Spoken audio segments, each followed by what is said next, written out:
Hellblade 2 is just around the corner, and although I've heard plenty about this game, I never actually played it. So I figured right before the sequel, I should finally play this franchise that I've heard so much about. This is me experiencing SENUA'S sacrifice for the first time. Let's get started.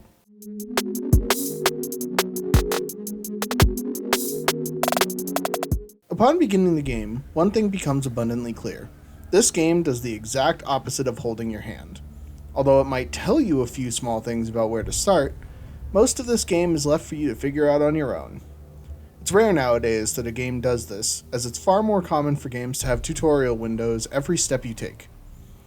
And although I was a little frustrated when I first started, as I started to learn the game's subtle tips and tricks, it became a lot easier to understand what I was doing and where I was going, and made getting through the puzzles all the more satisfying. On the note of puzzles though, I did feel like the same puzzle types were used too many times throughout the game. By the end, I had gotten massively tired of doing the same things over and over again, and just wished there was a little bit more variety from the moment to moment. The other major part was the combat. I thought the combat was super unnecessary and annoying for the bulk of the game. All it does is slow you from progressing the story, and does not offer anything in addition to it.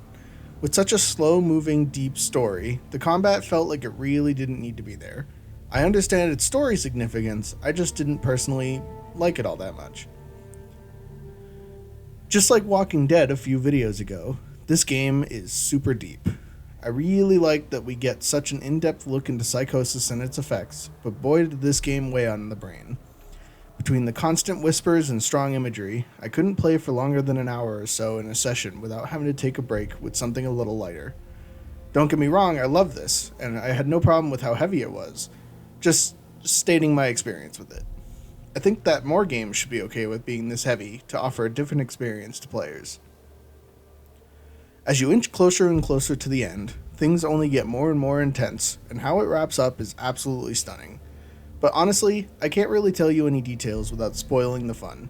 This game is much better experienced going in as blind as humanly possible, so it's really hard to review this portion.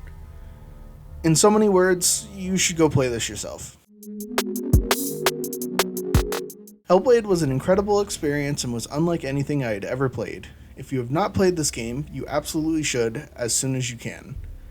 I would love to play the sequel, but I do not have a Series X, so it would appear that I will be watching someone else play the second one. What game do you want me to experience next? Let me know in the comments below, and don't forget to subscribe to be there for it. Thanks for watching.